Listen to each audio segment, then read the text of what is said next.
Hey, what is up guys? It is Trace MX here. Happy Friday to everyone. We are on Supercross 3. Oh, and we make a little mistake in the first corner there. But we are on Supercross 3, the official video game multiplayer.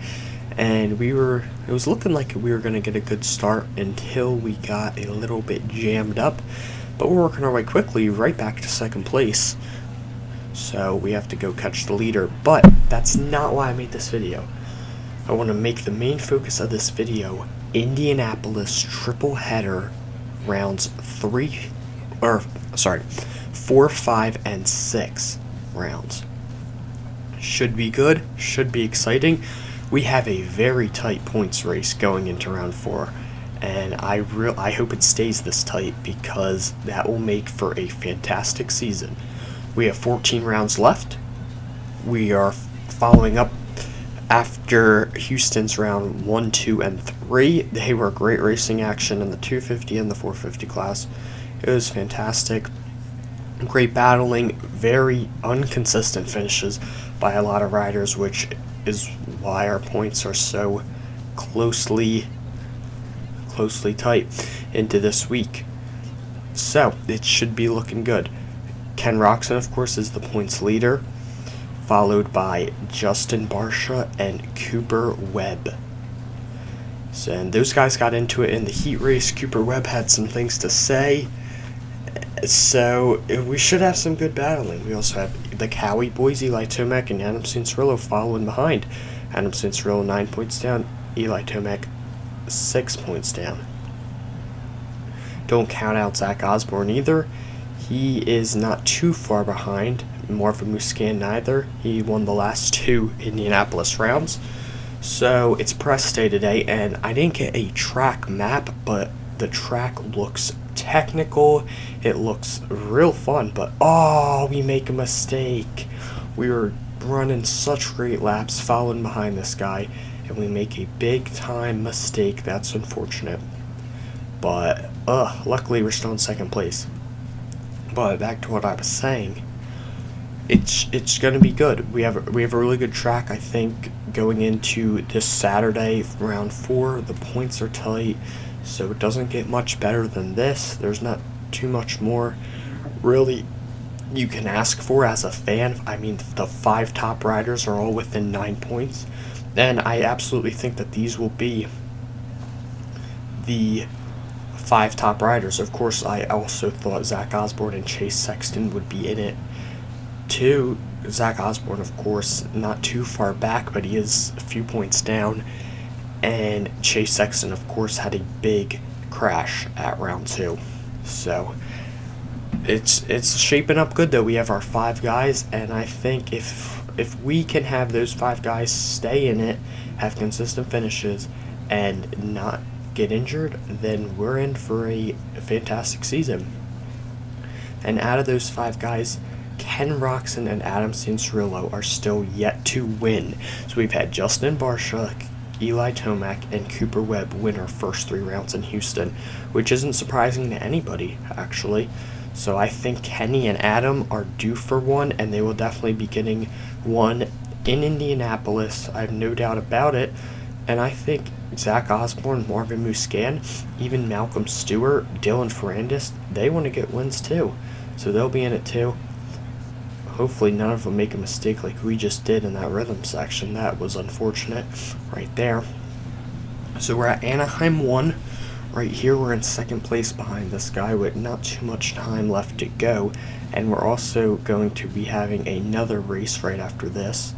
So I hope you guys love the gameplay and you love the conversations. So if you do, like and subscribe. Also drop a comment about what you think's going to happen in Indianapolis. Let me know who you think's going to be leaving Indianapolis with the red plate. Who you think will have the points lead and the red plate. Also for the 250 class as well. Let's talk about the 250 class. Of course, Austin Faulkner and RJ Hampshire are out. They're injured. They will not be attending Indianapolis, I do not believe, at all. RJ Hampshire out with a hand injury, and Austin Faulkner, I believe, collarbone. So with that being said, we have the two Yamaha boys, Colt Nichols and Christian Craig, and they both have the red plate going into Saturday round 4. They are tied for points. The teammates both have the same colored bike and the same colored plate right next to each other. That's going to be exciting. And a guy with the same color bike as their red plates is Jet Lawrence. The number 18, he is 6 points down. So we're going to have a pretty good points lead and battle, or standing a points championship this year between Jet Lawrence, Christian Craig, and Colt Nichols. Now these guys only have 6 rounds left, so we're coming up on halfway through their season for the 250 class, because of course the 250 class is split into a East and West region. These guys being the East region they're representing, and then the West region having also 9 rounds. So they each have their 8 individual rounds. Because there's 17 rounds, they each evenly have 8 rounds, adding up to 16 250 rounds. As we come across the line in second place here, they each have 8 rounds, and then there is a East-West shootout at the last round of the season. So there's a shootout round of where the East and West come together and they race each other. So that's always interesting, and it's for points, so anything can happen. It's more competition. Anything can happen. As we are back at Anaheim, this time in 1986 track, not the 2019 track. And we were in third place and we go over the berm. As we were in third place, we go over the berm. Luckily, we're back in 6th place, though. Oh man, that stinks. We quad into that section. This is a really cool track. Oh my gosh, we make another mistake. Some guy edges us out of the track. Now we're in 6th place. Oh, we were just about to get back into 3rd. But yeah, I mean, Indianapolis should be great racing. Super excited about it. But my prediction for who's going to come out of it with the red plate is AC9. 9 points down, he could easily have the red plate coming out of Indianapolis. It's very possible. In the 250 class, I think it will be Christian Craig. Honestly, if not Christian Craig, I mean, it could be not Austin Forker, of course, Jet Lawrence or Colt Nichols. So that should be, I mean, they're all within 6 points. It should be very interesting what happens in the 250 class, because you never know what could happen in the 250 class. It seems that Christian Craig has gotten passed by Colt Nichols both times at the end of the race. So is he lacking his stamina? Is he lacking his physical ability towards the end of the race? Jet Lawrence, he's the youngster. The only thing I'm worried about with him is, will he go ride over his head and not be able to keep it on 2 wheels? Colt Nichols, I don't have any worries because I haven't seen anything like that. He's had 3 consistent great finishes where at the end of the race he actually strived. So, and he's a smart rider too, hasn't put it down. Jet Lawrence, though, I mean, he's a youngster, he wants to win, he's got a lot of hype around him, and that most of the time leads to injury, unfortunately. So if Jet Lawrence can avoid that, then Jet Lawrence is going to have a great year, whether he gets 3rd in the championship or 1st or 4th. But if he can keep it on 2 wheels, that's really all I think anybody should be asking it from him, because he's still 17, he's still learning, and if he wants a long, successful career, then he will realize that this year isn't the most important year of his career. It's just the start. It's his 2nd year, and he needs to have a full Supercross season, because last year he did not. He missed a few rounds.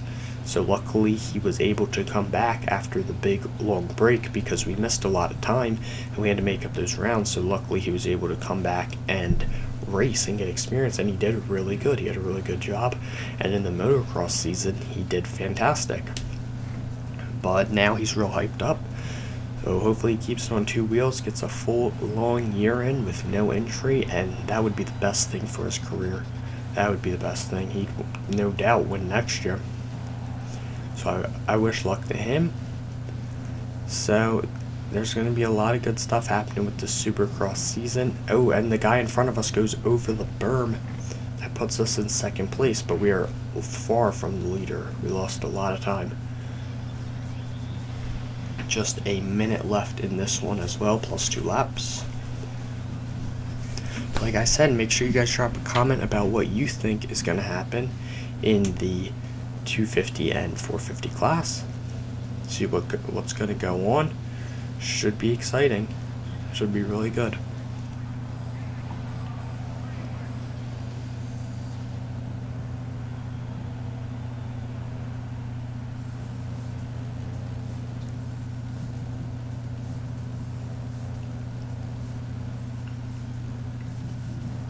I'm even excited to see what Justin Brayton can do, because he's not too far out of the points series, and he got a podium so far this year. So I'm sure he wants to have some good finishes as well. Aaron Plessinger, maybe he'll find it, because he sure needs to for his career. Dean Wilson, he had a little injury, I heard. So he hurt his foot, I think. There's a ton of guys. Jason Anderson, I want to see something from him too. We have tons of guys that can do well and finish strong. Malcolm Stewart, like I mentioned earlier.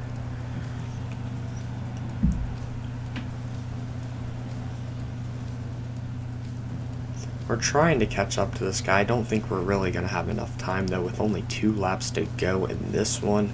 This is a really cool track, though. This is an add-on. I hope that they do a lot of cool add-ons like this in the next game. I think this next game is going to be super good, because I was looking at some stuff. I think they're even going to have the Monster Energy Cup from 2011. If they could do old tracks like this, oh my gosh, would that be awesome. If they could just do like every little DLC, like do a bunch of old tracks like this, a bunch of old packages. Oh, we get crashed by a lap rider. But that would make it things really cool. I hear that the Supercross career mode is going to be insane. But as we're on the final lap here, it looks like we are going to get second place, coming to an end to this one. I want to thank you guys so much for watching this video and supporting me. Please, like I said, like and subscribe so I keep making these videos, and follow me on all my other platforms. And yeah, just have a good Friday. Make sure to check out the Supercross season, and I will be back here tomorrow with another video.